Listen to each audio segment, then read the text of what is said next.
program will be recorded and later published at our YouTube channel. So please note that. As an organizer of this symposium, I would like to extend a warm welcome and heartfelt thanks to each of you. I am proud of the cooperation and solidarity of economic colleges who have created this symposium indeed. And they are working in different time period and geographies worldwide. I want to inform you that our 4th International Symposium is planned to be organized in Warsaw in Poland next year, but this is at the stage of planning. It will be a face-to-face academic event for the first time. Also, finally, please note that I will be working behind the scene to ensure that seminar proceeds without any problem. When you need any help, please do not hesitate to contact me via email or the Zoom chat book directly. Without further ado, I am honored to invite the President of the European Center for Populism Studies, Ms. Irina von WIESE, for her opening speech. My esteemed colleague, Dr. WATMOUGH from ECPS, will take over the moderation of the keynote speech after our President's opening speech. Once again, thank you all for your participation and valuable contributions. Mr. Weiss, the floor is yours. Please take your program. Thank you. Thank you very much, Ibrahim, and a very warm welcome. Good morning, good afternoon, good evening, wherever in the world you may be. It is my huge honor to open the 3rd symposium of the ECPS, which is entitled On the Future of Multilateralism Between Multipolarity and Populists in Power. It is great to see so many of you, albeit remotely. As Ibrahim has just announced, we are planning to hold this meeting in person in Warsaw next year, and I look forward to seeing you there in person. Now, I've had the daunting task of stepping into Sir Graham Watson's huge footsteps last year as honorary president of this institute. Graham, you see, is like an icon to any Liberal Democrat who has ever meddled in European institutions. He headed the UK Liberal Democrat parliamentary delegation and the centrist group ALDE, now Renew Europe, in the European Parliament, long before I ever dreamed of running in European elections, and has left a true liberal mark on the history of British involvement in European affairs. Unlike him, I was only given 7 months to make any mark. I was elected in May 2019, took office on the 1st of July 2019, and lost my seat on the 31st of January 2020. Not because I lost a subsequent election, but because 52% of the British people, 4 years previously, had decided they no longer wanted Britain to be part of the European Union. This decision, like the US elections of Donald Trump, Mark I, the same year, was based on one of the first full-scale modern populist campaigns. Polarization, technological advances, and extremism have skyrocketed since 2016. And we are now looking at the potential of a second Trump presidency. In a year of record numbers of elections, we can expect a record amounts of attacks on people's freedom and countries' autonomy in deciding their own fate. So, this symposium, I'm afraid, could not come at a more urgent moment in time. During my 7 months in the European Parliament, I had the huge privilege of serving as Vice Chair of the Parliament's Human Rights Subcommittee and on the board of the European Endowment for Democracy. Human rights, and notably the right of freedom of opinion, expression, and association, and the freedom of press are, of course, the foundation of our democracy. And again, I have seen them eroded to different degrees in my own country of choice, the UK, in my country of birth, Germany, and my country of origin, Russia. Luckily, we are not at the sad stage Russia has just reached, with the reaffirmation of a dictatorship which still pretends to have elections. But in Germany, there is a saying, wehret den Anfängen, beware of the beginnings. And it is these beginnings I would like to draw your attention to when we are looking at this year's many election campaigns and the rhetoric that surrounds them. Allow me to speak for a moment about what is happening in my own country of choice, the United Kingdom. Here, after the fateful Brexit referendum, there were a number of more or less subtle events that mark the ominous beginnings of an increasingly populist agenda. Cumulatively, it is not, in my view, an exaggeration to say they amount to an attack on democracy and the rule of law in Britain. The first noteworthy attempt to undermine democracy was Boris Johnson's attempt in October 2019, to prorogue Parliament at the point where it had to ratify the EU withdrawal agreement and decide whether another referendum could put a halt to Brexit. Although the UK Supreme Court stepped in to prevent this rather crude assault on the democratic process, populist media and rhetoric was quickly deployed to vilify the Supreme Court, and with it most judges and lawyers in the UK as members of the proverbial ruling elite, while Johnson defended the people who, in his terminology, just wanted to get Brexit done.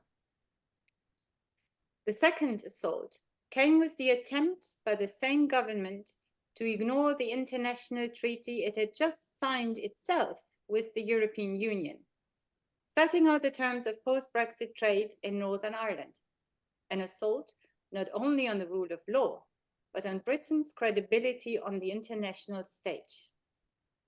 And finally, the recent threat by Prime Minister Sunak to pull the UK out of the European Convention on Human Rights just to appease his far-right wing and enable an immigration policy right out of the manifesto of national populist parties across Europe.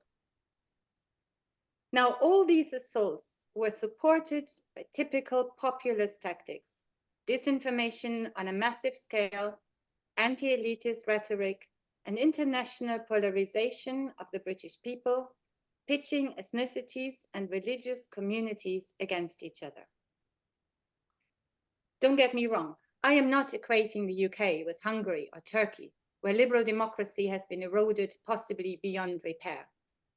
I have hope that democracy in my country is resilient, and civic education will keep immunizing people against the populist onslaught. But I'm asking you to be democracy has been eroded, mindful of the beginnings that too often lead down a slippery slope. With this, it is my great pleasure to hand over to our first panel, who will discuss these topics a little bit further, and I very much look forward to a lively, open, and honest debate today and over the next day and a half. Thank you very much. Thank you very much, Irina, for opening the symposium for us. Good afternoon, distinguished panelists and guests. My name is Simon WATMOUGH, and I'm a non-resident research fellow in the Authoritarianism program at the ECPS. It's my great pleasure to moderate this first section of our symposium today, which includes our keynote speaker, followed by a short 10 to 15-minute Q&A session. The title of today's keynote is The Implications of Rising Multipolarity for Authoritarian Populist Governance, Multilateralism, and the Nature of New Globalization. Our distinguished keynote speaker is Dr. Barrie AXFORD, Professor Emeritus in Political Science at Oxford Brookes University in the UK, where he was the founding director of the Centre for Global Politics, Economy and Society, and head of the Department of International Relations, Politics and Sociology. Dr. AXFORD has been a visiting scholar at universities worldwide, including UC Santa Barbara and the Middle Eastern Technical University in Ankara. He serves on the international editorial boards of the journals Globalizations and Telematics and Informatics, and he's honorary president of the Global Studies Association. Dr. AXFORD's books include The Global System, Theories of Globalization, The World-Making Power of New Media, and arguably for our theme over the next 2 days, most fittingly, his Populism versus the New Globalization, which was published with Sage in 2021. And I encourage everyone to pick up a copy. It's a lovely, slim introduction to the topic. I know we can expect a fascinating discussion as he unravels the complex ties between our populist moment and globalization. So without further ado, please join me in welcoming Dr. Barrie AXFORD to our virtual stage. Dr. AXFORD, the floor is yours. Thank you so much, and good whatever time of day it is where you are. Reviewing the title for this talk, I'm reminded of the adage, don't bite off more than you can chew. There may be a danger of that in what follows. Nonetheless, I approach the task in good heart, I think, encouraged by the fact that the papers to be given in subsequent panels promise a greater degree of focus and thus round out my rather broad brush approach. So to start, here are a few bon mots on the theme of the symposium. They each tell a familiar story. The first is a quote from Gideon Rose in 2017, I think it was. He says, "Today the liberal international order is a bit dilapidated. The structure still stands, but paint is peeling, walls are cracking, and jerry-built additions jut out from odd angles. Even at its best, the arrangements never fully lived up to their ideals, and benefits have not always been distributed equally or fairly." My screen seems to have frozen here.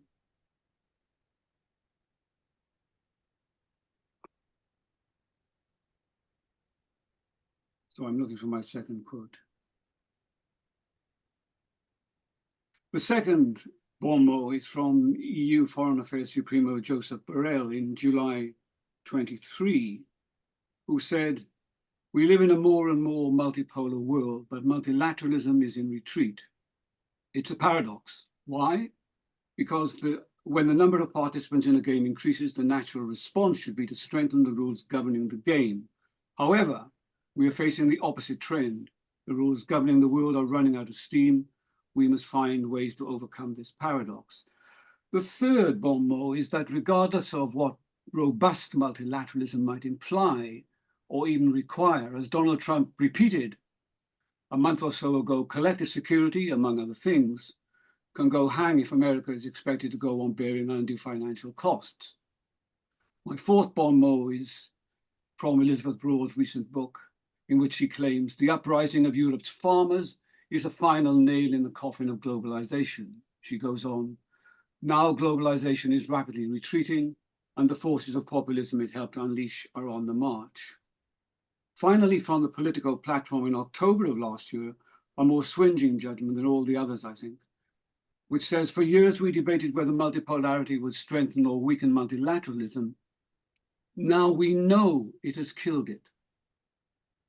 Now, with the exception of the political quote, none of these bon mots is a full-blown jeremiad on the twilight of the liberal order. Is Trump really serious about NATO? Does widespread agricultural protest actually signify a wider and deeper disenchantment with the globalized economy? Or even suggest that globalization is crumbling? Well, maybe.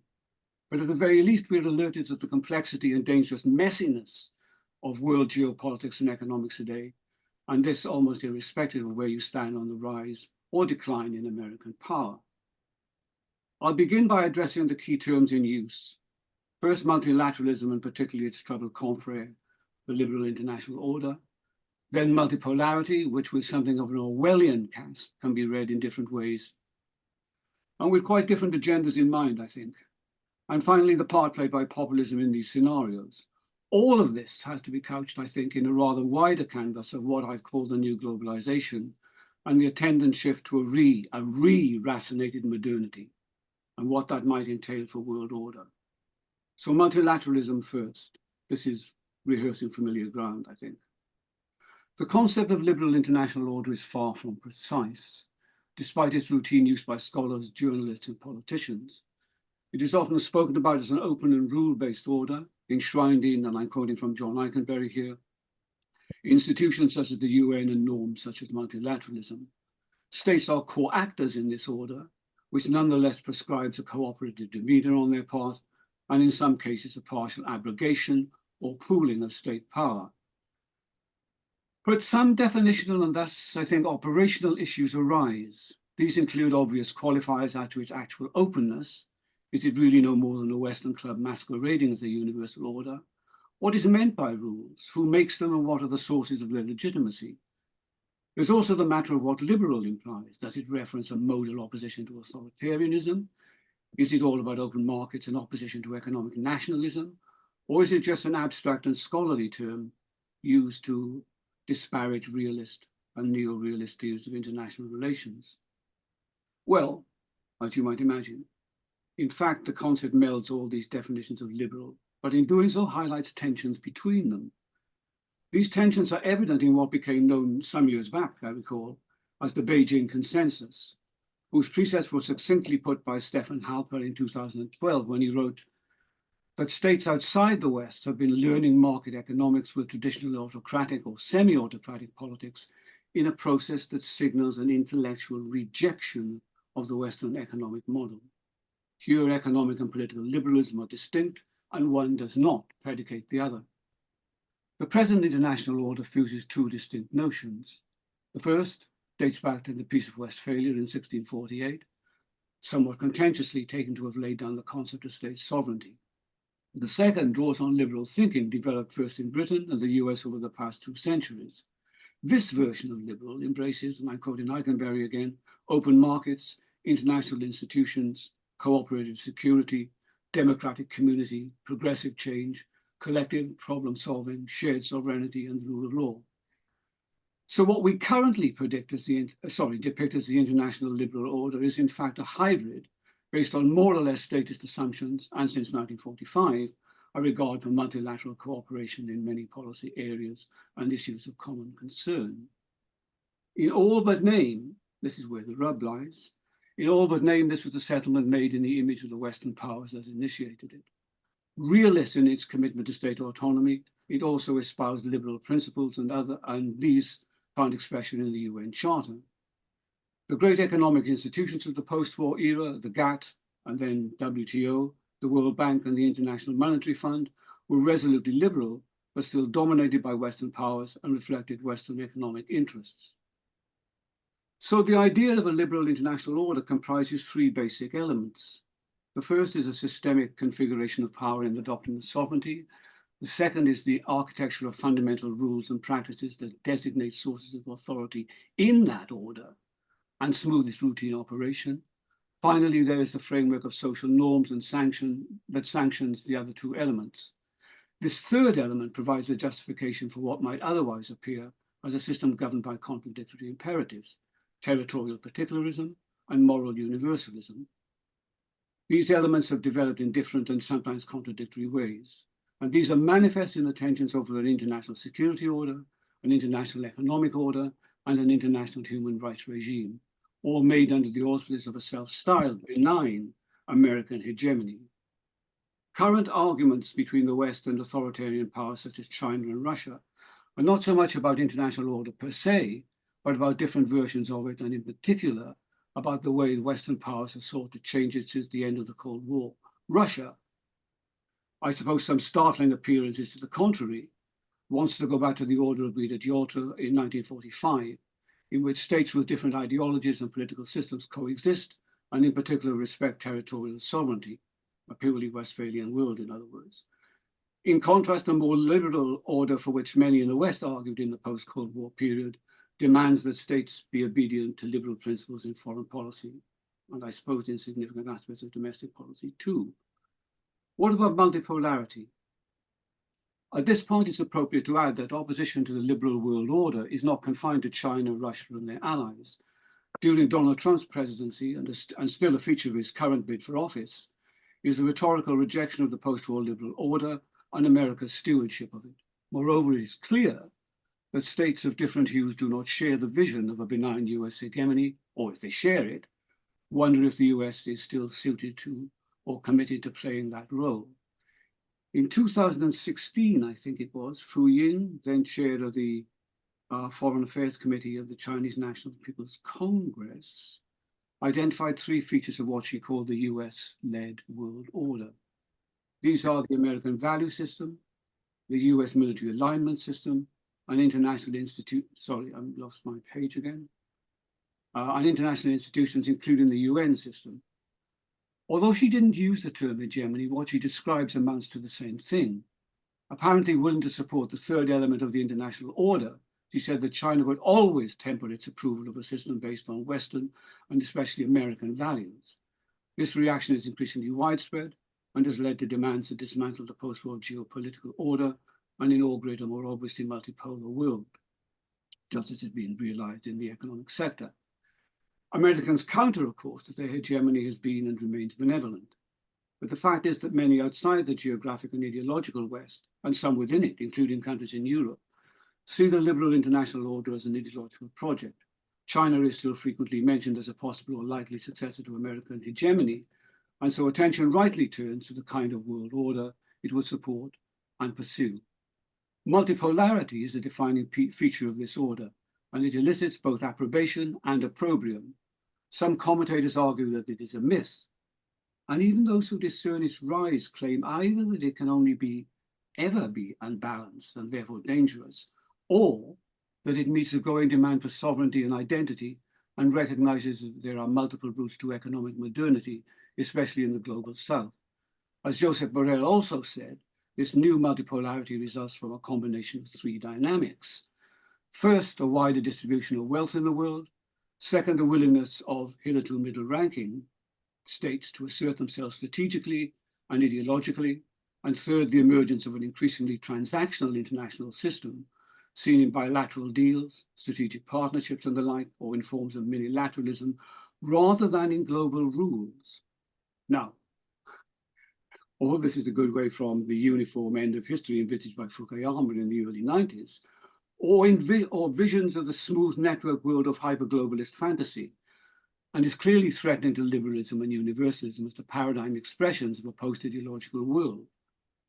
Moreover, the multipolar cast of 21st century globalization is significantly different from the 20th century version. Before coming to that, let me say a brief preliminary word about populism. The current and seemingly protracted spate of populism is also, I think, part of a post-triumphal, post-hegemonic phase of global rebalancing.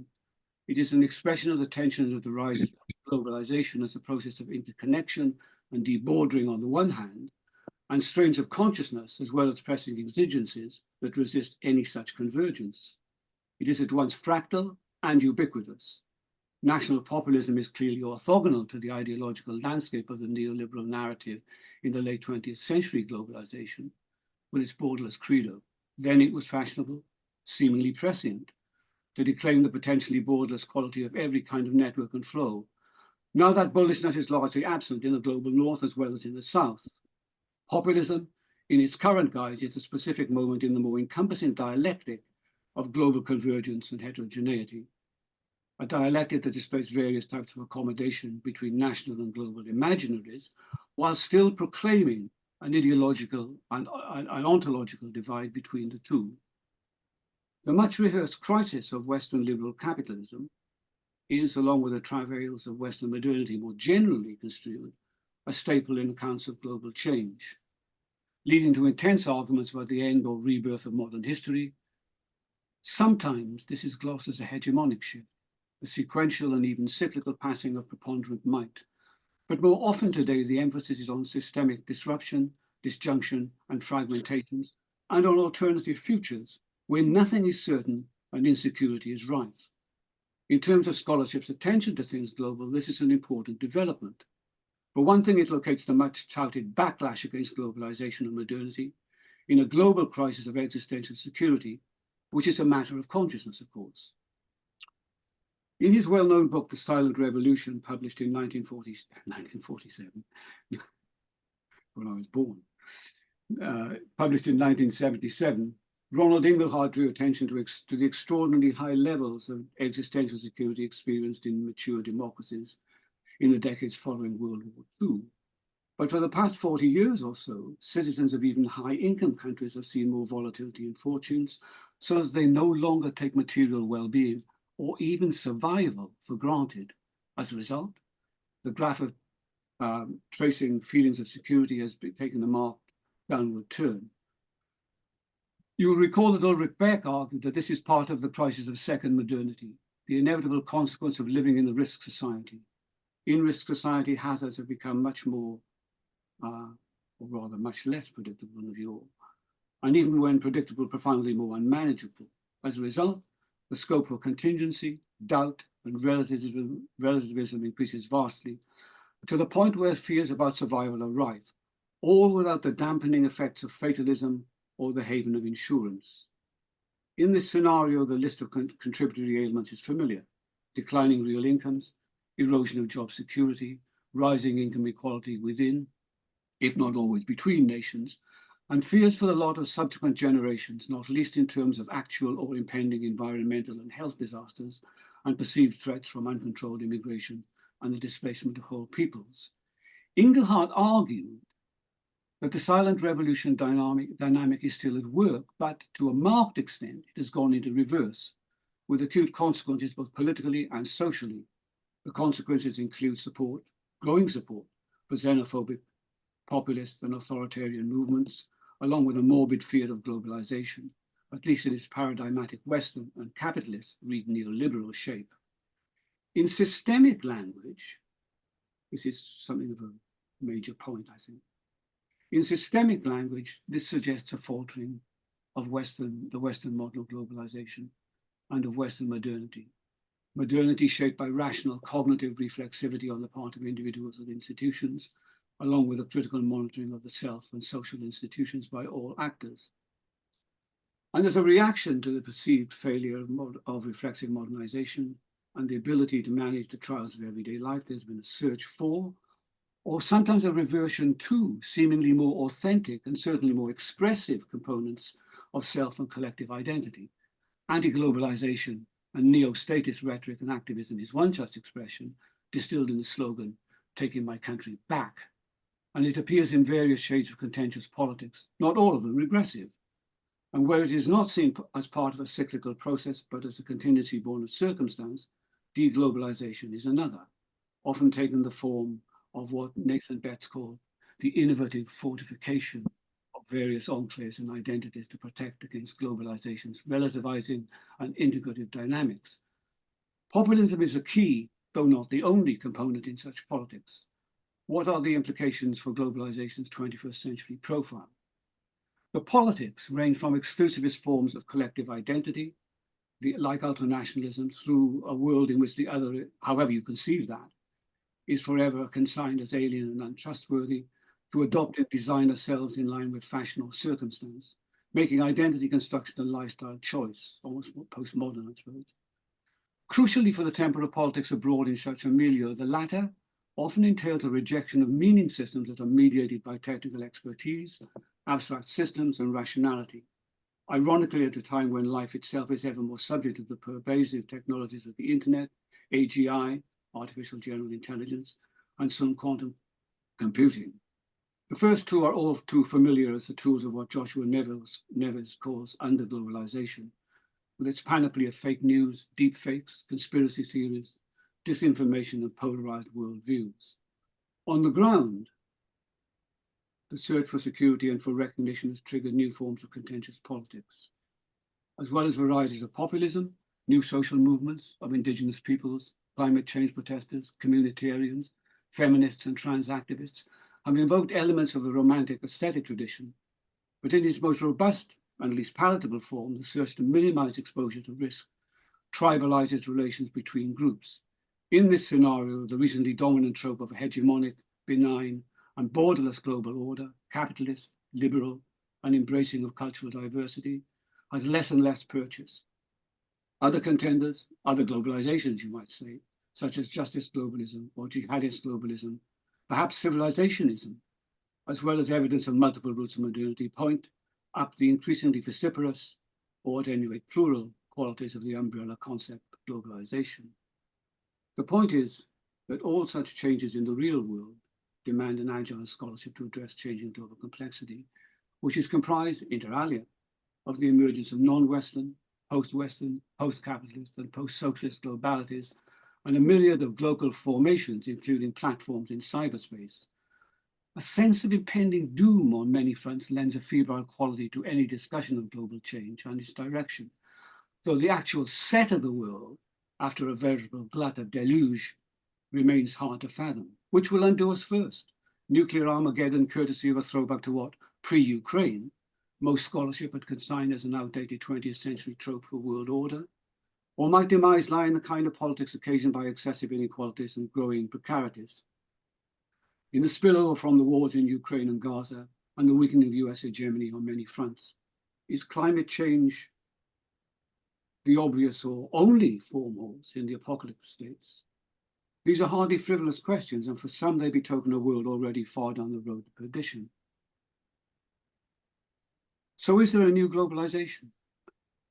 Neoliberal globalization is experiencing profound challenges, sometimes simplified, as I've said, as a backlash, and its opponents have markedly different prescriptions for the global future, including a world disaggregated into national redoubts. In the climate engendered by the coronavirus pandemic, the latter scenario is less a strategic vision of a multipolar or decentered globalization than the reflex of insecure humanity looking for succor where it can. The responses to COVID-19 reflect a sense of collective vulnerability while decanting to mainly local ways of dealing with it. And this, I think, is a paradigm for the present global condition. The same is true of the politics of climate change, where the course of national exceptionalism, seen in what became known as vaccine nationalism, was reflected in health security measures and in more draconian forms of immigration control. Viral and ecological disasters, along with the possibility of nuclear Armageddon aside, there is widespread agreement that liberal globalization has been usurped by rising protectionism and by divergent growth paths in emerging markets. Taken together, they describe a concatenation of crisis for previous versions of globality. But talk of a backlash against this model does not imply, I think, an end to globalization or even a systematic process of deglobalization. Rather, it posits a rebalancing in, although a destabilization of, what Steger and James described as taken for granted shibboleths, most obviously the centrality of unfettered markets.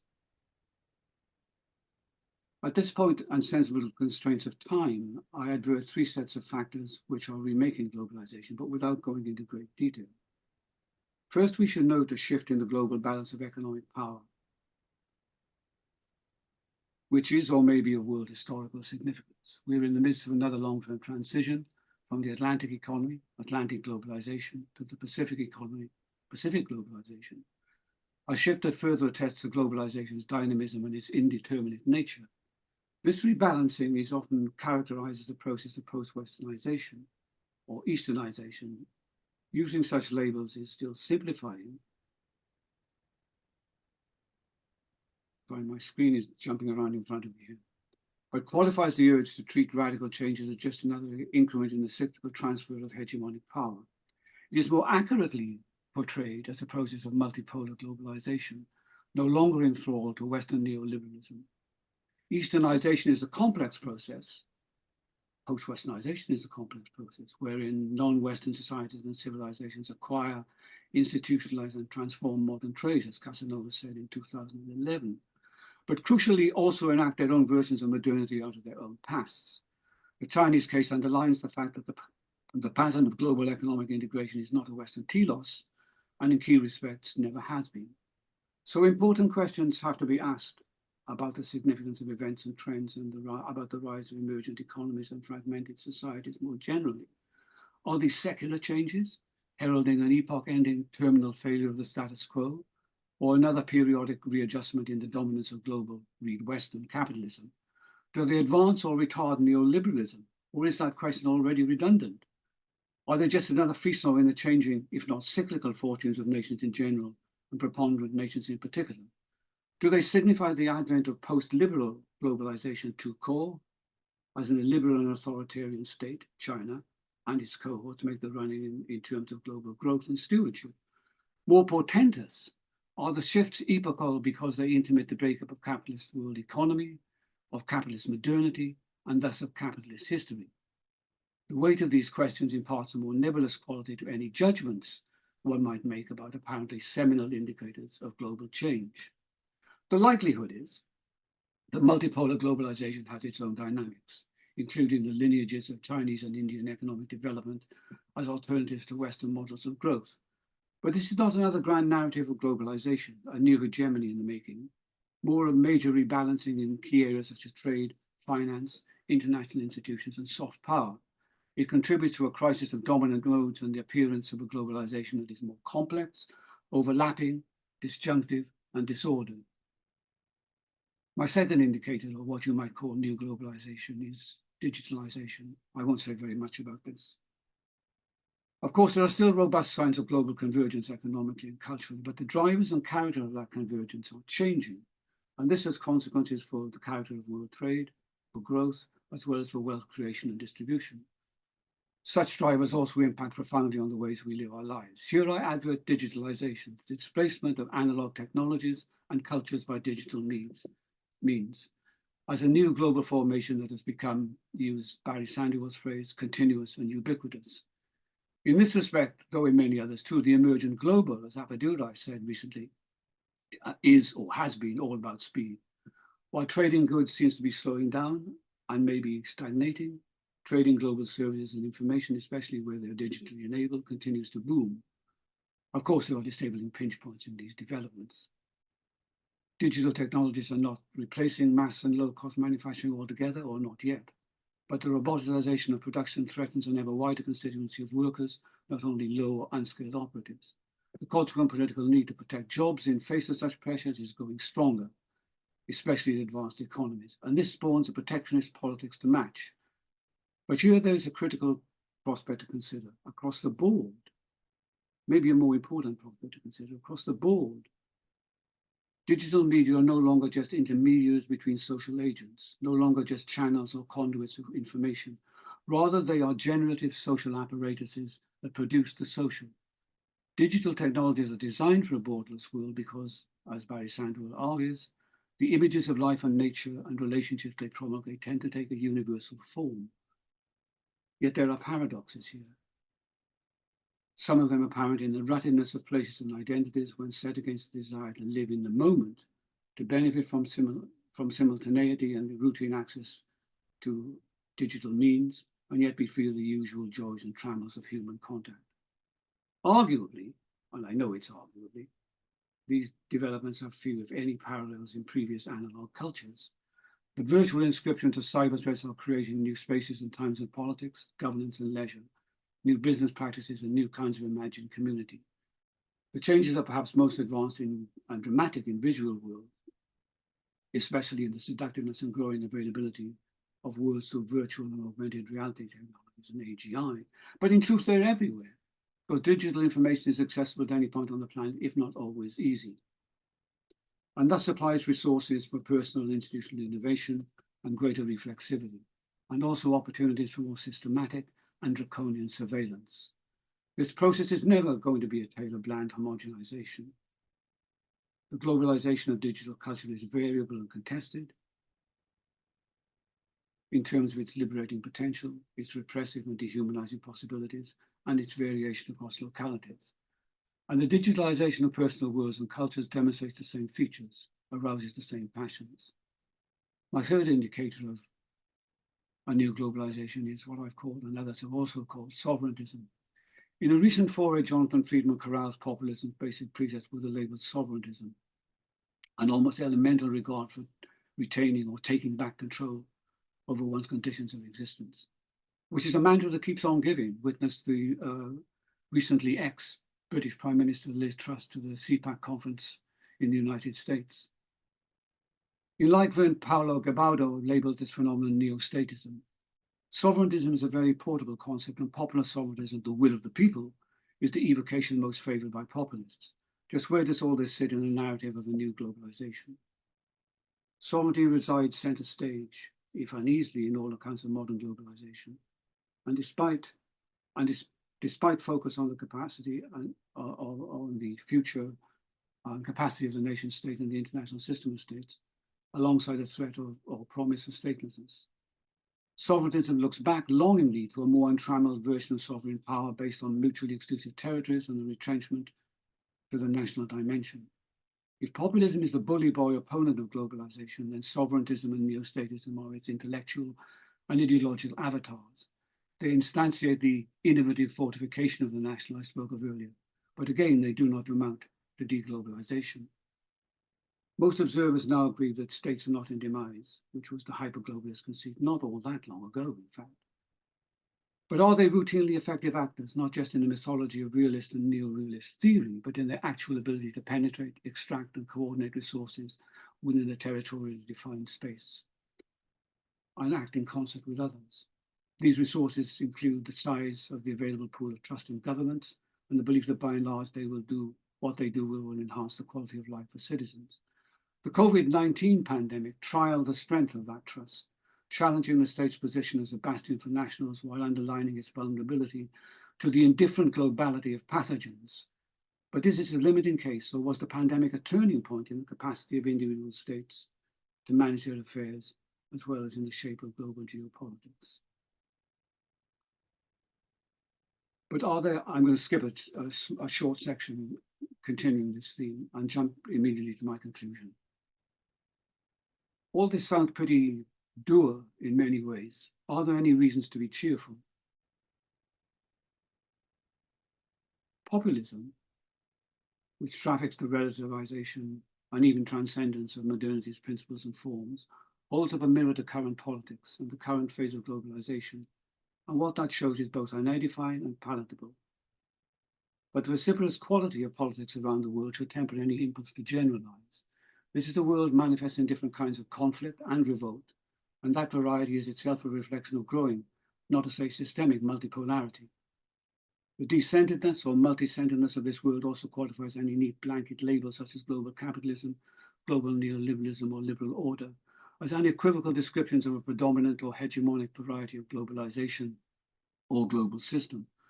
Capitalism is differentiated and neoliberalism increasingly fails to convince as an overarching and steadfast rubric, because big players in emerging markets, China, India, and Northeast Asia, have developed and continue to develop outside it. And to underline further variety of origin and temper, Modi's populism in India is a mix of autocracy, ethno-religious nationalism, and neoliberal economic dogma. Donald Trump, in his guise as the comeback kid, still beggars any model of ideological or policy consistency, touting a blend of Jacksonian conservatism and protectionism alongside neoliberal formulaics and now a developed white version of nationalism. It also remains true that in advanced economies in the West and North, populist movements and parties of both left and right have emerged in recent years to counter and protest the perceived and experienced ills of market capitalism. To a greater or lesser extent, and almost regardless of ideological hue, they offer cures or palliatives for perceived maladies that are inimical or at least challenging to democratic elitism as the dominant mode of governance and political culture. On this count, populism, in what I have elsewhere termed its postmodern guise, can be seen either as a distinct, though not singular, challenge to the remnants of embedded liberalism and the currency of its neoliberal spawn, or as a remedy for their ills. As Danny Roderick says, populism so conceived is part of an ideological and policy rebalancing of globalization. That said, it may be no more than a cathartic response to periodic crises, a shock to the system, rather than its successor in waiting. And that syncs with its hit-and-run style of politics. Populism appears to demand transformation, albeit of a Back to the Future variety, but is perennially light on detail. In the aftermath of COVID, such coltishness may continue to find favor with sections of disaffected electorates, but in the longer term, perhaps not. The spate of elections, including to the European Parliament around the world in 2024, may provide answers to that question. And to a great extent, that depends on how widespread the politics of anger and cultural insecurity is run. How serious is the demand for change in the battle to rebuild the world of domestic economies after successive crises? We know the depth of anger and the depth of and the degree of polarization, or so we now think, though many commentators dismiss such frustration as either whimsy and as an unlikely basis upon which to build a new politics, to fashion radical economic policies and to mend broken cultures. Better perhaps to fall back on what was tried and tested. Populist credentials in these respects remain open to question. How committed the various electorates to radical solutions as opposed to garish gestures? And what would a politics born of such radical commitment look like? The cultural turn of late has encouraged citizens to repose what were once seen as biddable political issues into matters of identity that are not so malleable. And these may be legion, All this speaks, I think, to both pre-modern and postmodern definitions of the self and the collective, and is a profound datum on the condition of modernity. So in the broader warp of things, and I'm very nearly at the close, what signifies is the change, what signifies is a politics founded on insecurity as the dominant motif for turbulent times. Crucially, insecurity is a manifesto of the stability of borders and identities as much as over jobs and wages. Of course, COVID-19 added a new source of universal insecurity. Populism did not cause these insecurities, but taking around it narrates a crisis of modernity that is unlikely to be resolved through mere refurbishment of usual politics. Because of that, it has a course still to run. Nonetheless, can it be redeemed as a project that tempers globalist successes, holds at bay the indifferent globalities of microbial infection, and heals cultural divisions? The answer is probably not, and certainly not entirely. But what I have argued here, begun to argue here, locates populism as a feature of a globalized world itself in the midst of change, and a quickener in the ontological shift away from political and quotidian modernity.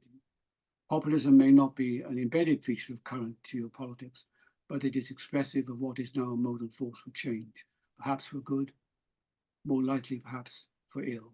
Thank you very much. Thank you, Dr. AXFORD, for that terrific talk to kick off our symposium over these days. Fantastic. You've given us plenty to ponder, and I'm sure we'll want to pick up quite a few of your points for further discussion. We've got time now, 10 minutes or so, for a brief Q&A, where the audience will have a chance to field your questions to Dr. AXFORD. What I suggest is that people who have a question use the raise hand function. To do so, select raise hand at the bottom of the application under the screen. By choosing this option, you can signal to us you have a question, and we'll then be able to bring you in. We ask you to keep your questions as brief as possible so we can hear from as many participants as possible before we move on. The other option is to put your questions in the chat so that I can pose them to Dr. AXFORD. Bulent asks, given the complexities and nuances surrounding the implications of rising multipolarity, how do you anticipate non-state actors, corporations, civil society, etc., influencing the interplay between authoritarian populist governance, multilateralism, and the global and the evolving nature of globalization, Dr. AXFORD? That's a good question. I mean, hardly anything that I said there touched on that theme, and yet the whole question of non-state actors as a category, and that rather more diffuse concept of global civil society, I think, is significant in, if not determining, then certainly influencing the sort of politics that go forward. I mean, it occurs to me, where do you place populism and populist movements and parties in that category? And whether you consider them to be a dynamic force for good or ill determines how you tend to view the contribution that can be made by non-state actors and by global civil society in the making of a new kind of global politics.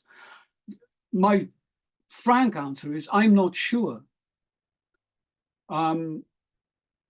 People talked about global civil society a great deal 10 years ago. You scarcely hear it now. Although I see that Barrie has recently published, or is about to publish, a book wherein that concept is, in this context, is developed more fully. My own feeling, I think, irresolutely, at any rate, indeterminately, is that I'm not optimistic about an institutionalized role for non-state actors, other than big corporate entities like big tech. The temper of the world seems to be against that kind of intervention, and the sort of playing field upon which global civil society operated following the 1990s upsurge in neoliberalism and so forth, is now quite different. Things are remarkably downbeat at present. Thank you. I have a question which is tangentially related and kind of builds upon that question in your answer. I'm interested to know what role international organizations and multilateral institutions themselves might play in either addressing, I guess, or exacerbating the tensions between populism and globalization. I wonder, what do you think about that? That's also a good question. I mean, I can see the force of it in respect of the role of institutions of governance and multilateral organizations in general terms as being backs to the wall at the moment, sort of riding a wave of neo-statist confidence and bullishness. I'm not sure whether that incorporates the populism element is opaque to me. What do you think?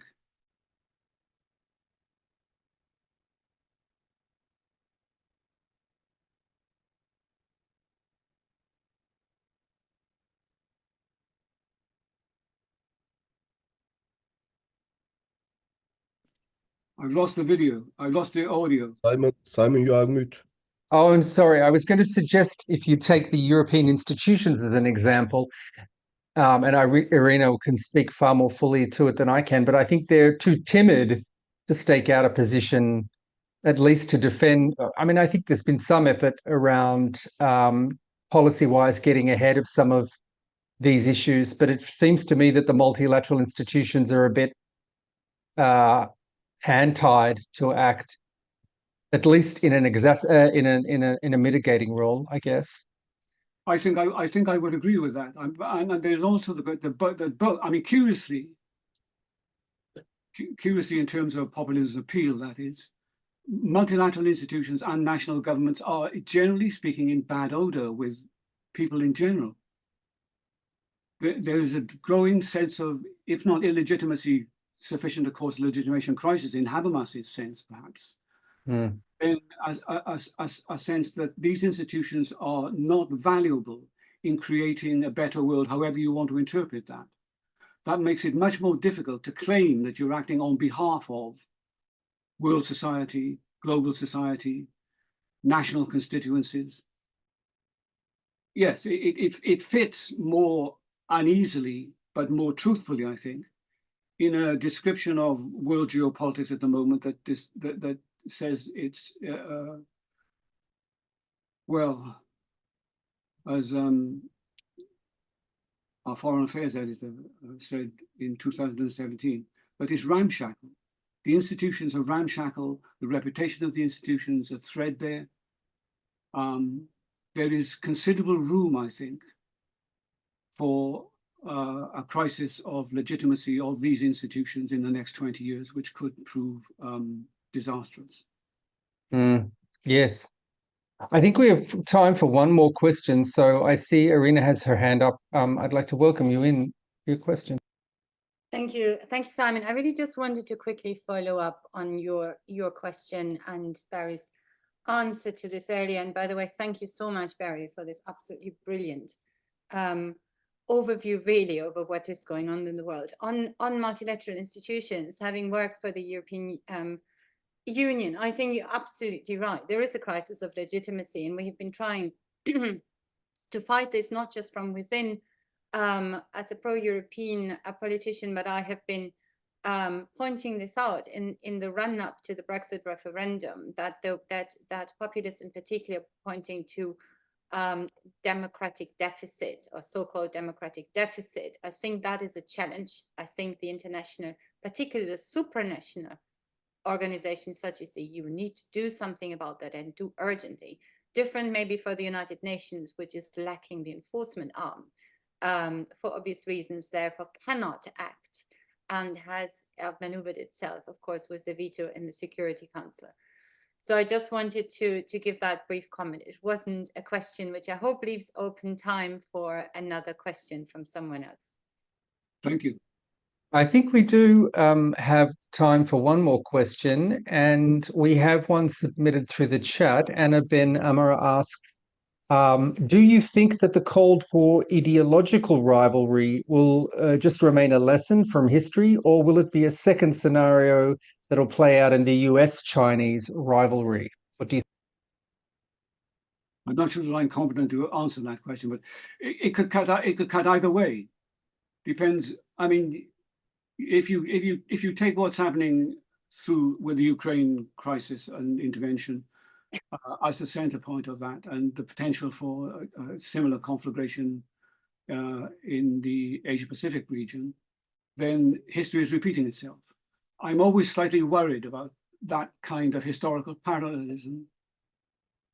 There are too many nuances and variables which are context specific for one to do that with any degree of certainty. But it's possible. There are elements of it, and certainly the rhetoric of it, as found in mainstream media and in some parts of the web, would suggest that that's the way it's being couched by a whole lot of people. Yes, yes, indeed. I'm going to take the liberty of pushing a little bit into the next panel and pull out one more question. So Ibrahim has asked, it appears that the current Western-centered multilateralism is not working or very legitimate. However, in the multiplex world that Acharya mentions in his publications, how will different states with various capacities, interests come together to create a global consensus in that transactional sense you mentioned through bargaining around contemporary challenges? Well, the one in one sense would seem to preclude the other. I mean, I said at the beginning of my talk that multilateralism multipolarity is a sort of Orwellian concept in many ways. It depending on how you're using it and why you're using it, it can take on different meanings. So if you take the notion of multipolarity as signaling an opening up of the world to different kinds of political forces and interests and definitions of the world, then it could be construed as a good thing, as encouraging a more fluid cooperation. The reality, on the other hand, is that, or some of the reality at any rate, is that it seems to decant into a rather more narrowly conceived notion of strategic interest, visited through forms of minilateralism, through national partnership agreements of one sort or another. So it depends on the interpretation that you take, I think. My own feeling is that multilateralism is and has been too closely associated with Western interests to muster, for all its virtues in many respects, to muster as an appeal in what is now a much more fragmented and tendentious world.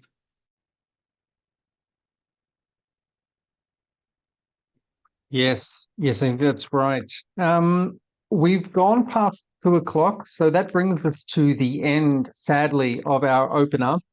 And so I'd like you all to join me in once again thanking Dr. AXFORD for his time today, for his brilliant lay of the global landscape, and setting us off for a terrific set of panels through today and indeed into tomorrow.